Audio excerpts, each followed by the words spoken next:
Hello दोस्तों, आपके अपने यूट्यूब चैनल सिद्धांत एकेडमी में आपका स्वागत है। देखिए, हम लोग आज हिंदी के पेपर को सॉल्व करने वाले हैं जो आपका डीएलएड फर्स्ट सेमेस्टर 2018 में आया था। तो देखिए, पेपर को सॉल्व करने से पहले जिन लोगों ने अभी तक चैनल को सब्सक्राइब नहीं किया है, कृपया वो लोग चैनल को सब्सक्राइब कर लें और ज़्यादा से ज़्यादा शेयर करें जिससे कि ज़्यादा से ज़्यादा लोग जुड़ सकें। तो ज़्यादा टाइम ना वेस्ट करते हुए करते हैं पेपर को सॉल्व। जो पेपर में क्वेश्चन आते हैं वो वस्तुनिष्ठ क्वेश्चन आते हैं। तो हम लोग देखेंगे सबसे पहले वस्तुनिष्ठ क्वेश्चन। ठीक है, 5 क्वेश्चन होते हैं, एक एक नंबर के होते हैं। तो यहाँ पे पहले कह रहा है कि आपका जो ये वर्ड दिए गए हैं, ठीक है, ड और ढ, कह रहा है वर्ड हैं। ऑप्शन दिए आपके उत्क्षिप्त, अंतःस्थ, संयुक्त और ऊष्म व्यंजन दिए गए। ठीक है, तो देखो यहाँ पर संयुक्त की बात करते हैं तो संयुक्त व्यंजन कितने होते हैं? 4 होते हैं। ठीक है, आप लोगों को पता होगा संयुक्त में 4 व्यंजन होते हैं, छे, त्र, ज्ञ और आपका जो श्री वाला सा होता है। ठीक है, ये संयुक्त व्यंजन होते हैं। ठीक है, अंतस्थ व्यंजन भी कितने होते हैं? 4 होते हैं, या, रा, ला, वा। और ऊष्म व्यंजन भी 4 होते हैं आपके, सा, सा, हा। ठीक है, ध्यान रखना है, क्लियर नहीं? तो देखो, संयुक्त, अंतस्थ, ऊष्म, ये 4 वर्ड होते हैं और आपके लिख दिए कौन कौन से होंगे।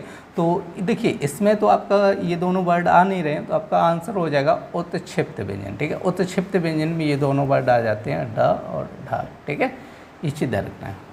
ठीक है, इन दोनों वर्डों को क्या बोला जाएगा? उत्क्षिप्त व्यंजन बोला जाएगा। ठीक है, संयुक्त व्यंजन की बात करें तो 4 वर्ड आ जाएंगे, क्षेत्र, ज्ञ और श्री वाला सा। ठीक है, और अंतस्थ में 4, या, रा, ला, वा, और ऊष्म में भी 4 हो जाए, सा, सा, हा।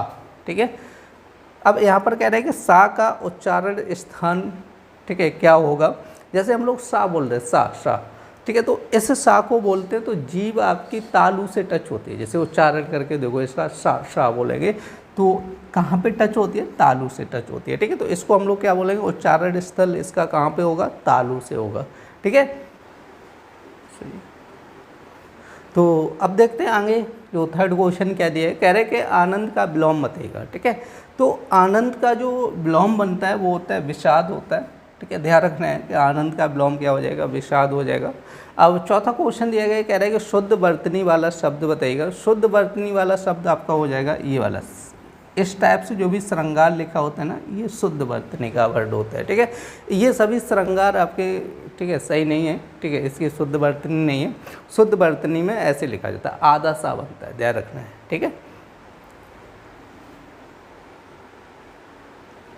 देखिए नेक्स्ट क्वेश्चन क्या कह रहा है। कह रहा है कि द्विज शब्द का अर्थ है, तो ध्यान रखना है कि द्विज का मतलब आपका ये तीनों हो जाएंगे ऑप्शन। ठीक है, दांत, पक्षी, ब्राह्मण, मतलब आपका डी ऑप्शन हो जाए, उपर्युक्त सभी। तो देखिए, ये वस्तुनिष्ठ प्रश्न के 5 क्वेश्चन थे। अब हम लोग देखेंगे अति लघु उत्तरीय प्रश्न। तो देखिए, अति लघु उत्तरीय प्रश्न का जो पहला क्वेश्चन है, मतलब 6वां क्वेश्चन है, कह रहे हैं दीर्घ स्वर किसे कहते हैं। और जो हिंदी की सेकंड क्लास हुई थी उसमें आप लोगों को दीर्घ स्वर के बारे में बताया था। ठीक है, तो स्वर हमने बताए थे 3 भागों में डिवाइड किए गए थे। ठीक है, एक तो बताया था हास्य स्वर, ठीक है, नेक्स्ट बताया था, ठीक है, एक हास्य स्वर, दूसरा होता है आपका दीर्घ स्वर, ठीक है, तीसरा होता है प्लुत स्वर। ठीक है, जिन लोगों ने क्लास ली होगी, ठीक है, उन लोगों को पता होगा। ठीक है, 3 प्रकार से स्वरों को क्या किए गए? डिवाइड किए गए 3 भागों में। हास्य स्वर का मतलब होता है जिनके उच्चारण में कम समय लगे, ठीक है, जिसके उच्चारण में, ठीक है, कम समय लगे। ठीक है, जिसके उच्चारण में क्या होता है? कम समय लगे, उसको हम लोग क्या कहते हैं? हास्य स्वर कहते हैं। तो आपके 3 हो जाते हैं, जैसे आ, ई और छोटा। ठीक है, दीर्घ स्वर मतलब होता है कि जिसके उच्चारण में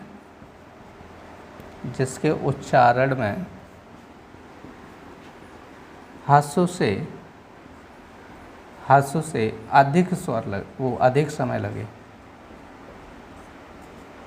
जिनके उच्चारण में क्या हो कि हास्य से अधिक समय लगे, उसको हम लोग क्या कहते हैं? दीर्घ स्वर कहते हैं। ठीक है, तो दीर्घ स्वर यहाँ पर कौन कौन से हो जाएंगे? आ, ई, उ, ए, आई, ओ, औ। ठीक है, तो ये वर्ड हो जाएंगे। ये सभी वर्ड क्या होंगे? आपके दीर्घ स्वर होते हैं। देखिए प्लुत स्वर की, तो प्लुत स्वर में क्या होता है कि जिसके उच्चारण में इसके उच्चारण में दीर्घ स्वर से अधिक समय लगे, ठीक है। जैसे ये आपका होता है, जिसको हम लोग लिखते हैं जैसे ओम, ठीक है, जिसका उच्चारण करते हैं, जैसे ये बीच में 3 बना होता है ना हिंदी का, जैसे इस टाइप से, तो ये प्लुत स्वर बोला जाता है, ठीक है। इसके उच्चारण में क्या होता है, या तो 3 गुना समय लगता है। जैसे कहीं पे ये लिखा हो तो इसको हम लोग क्या पढ़ेंगे, ओम पढ़ते हैं, और इस टाइप से लिखा होगा तो इसको पढ़ेंगे ओम, ठीक है। तो ये सीधा रखना है। जिसके उच्चारण में क्या होता है कि दीर्घ से भी अधिक समय लगे, उसको प्लुत बोला जाता है, ठीक है। तो हमसे पूछा गया दीर्घ स्वर कैसे कहते हैं, तो दीर्घ स्वर की डेफिनेशन पूछी गई थी, तो आप लोग हिंदी की 2nd क्लास आप लोग देख सकते हैं, ठीक है। तो कह रहे कि जिसके उच्चारण में हर्ष से भी अधिक समय लगे, तो उसको हम लोग क्या कहते हैं, दीर्घ स्वर कहते हैं। तो आपके ये उदाहरण लिखें। तो देखिए यहाँ पे दीर्घ स्वर की डेफिनेशन देख लेते हैं। तो यहाँ पे कह रहे हैं कि आपको ये हटा देना है, ठीक है। इन शब्दों का उच्चारण करने में, या तो बना देना, तो इन शब्दों का उच्चारण करने में हर्ष स्वरों की अपेक्षा अधिक समय लगे, उन्हें क्या कहते हैं, दीर्घ स्वर कहते हैं। या नहीं तो अभी हमने डेफिनेशन लिखा दी, वो डेफिनेशन आप लोग लिख लेना, ठीक है। उदाहरण आप लोग देख लीजिएगा, ठीक है। तो ये डेफिनेशन है दीर्घ स्वर की। तो नेक्स्ट क्वेश्चन कह रहा है यार आला हुआ किस प्रकार के व्यंजन है, ठीक है। तो यहाँ पे व्यंजन की बात कर रहे हैं। तो आप लोगों को बता दें, देखिए यहाँ पे पूरा मैं बता रहा हूँ।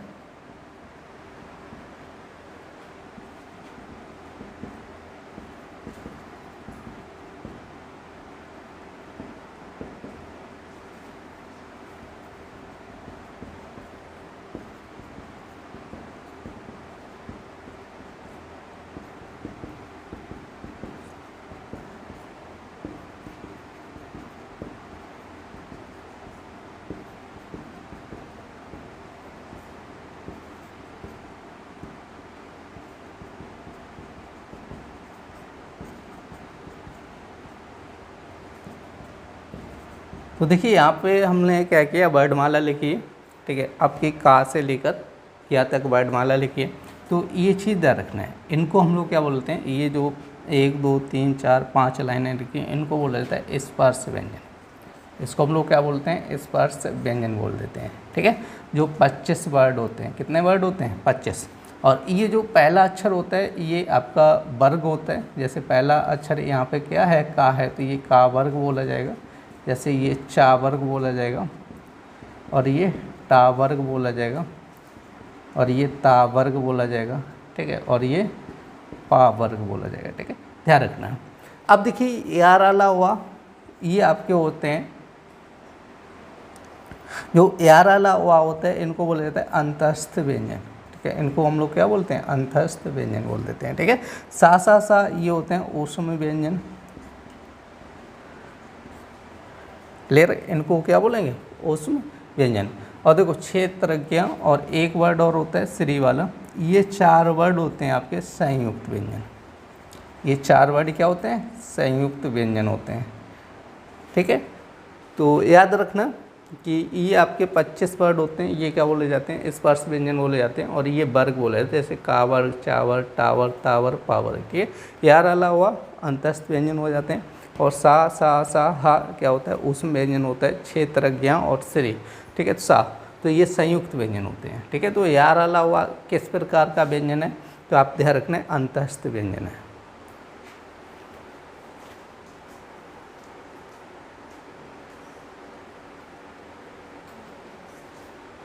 देखिए नेक्स्ट क्वेश्चन क्या कह रहे हैं, कह रहे ग्रंथ के बचे हुए अंश जो प्रायः अंत में जोड़े जाते हैं, वाक्य के लिए एक शब्द लिखें, ठीक है। कह रहे कि जो अंत में जोड़े जाते हैं, ठीक है, उस वाक्य के लिए एक शब्द लिखें, ठीक है। तो उसको हम लोग बोलते हैं सूक्ति बोल देते हैं, ठीक, क्या बोलते हैं, सूक्ति बोल देते हैं। देखिए नेक्स्ट क्वेश्चन क्या कह रहे हैं, कह रहे हैं कि अंश और ये अंश शब्द में अंतर स्पष्ट कीजिए। तो देखिए ये जो अंश लिखा है, इसका मतलब होता है कंधा, ठीक है। और ये अंश का मतलब होता है भाग, ठीक है। अंश का मतलब क्या हो जाता है, भाग, ठीक है।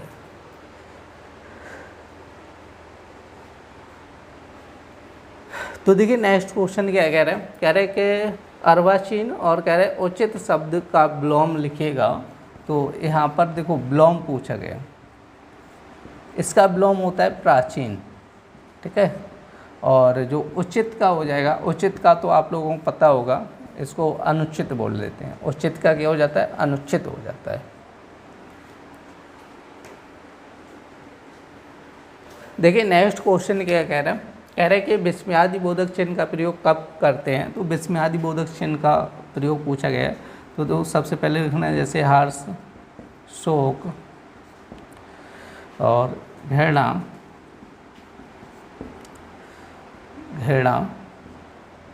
आश्चर्य, ठीक है। तो इन शब्दों के बाद में हम लोग क्या करते हैं, जैसे विस्मयादि बोधक चिन्ह का प्रयोग करते हैं, जैसे बोलते हैं, जैसे लिखते हैं जैसे वाह, तो वाह क्या बात है, ठीक है, वाह क्या बात है। तो देखो वाह के बाद में ये चिन्ह लगाया जाता है और ये बिंदी रखी जाती है, इसी को बोला जाता है विस्मयादि बोधक चिन्ह, ठीक है।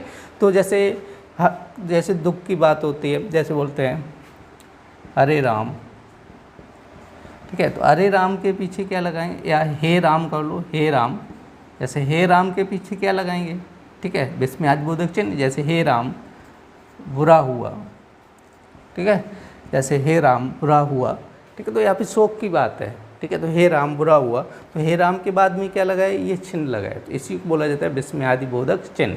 तो ये चिन्ह कब लगाया जाता है, जैसे हर्ष, हर्ष का मतलब जहाँ खुशी की बात हो, शोक का मतलब दुख की बात हो, घृणा का मतलब जैसे कोई चीज़ देख लिया और हमारे अंदर घृणा उत्पन्न हो रही, ठीक है, आश्चर्य मतलब एकदम चकित हो गए, ठीक है, किसी चीज़ को देखकर। तो इन वर्डों के बाद में हम लोग क्या लगाते हैं, विस्मयादि बोधक चिन्ह का प्रयोग करते हैं।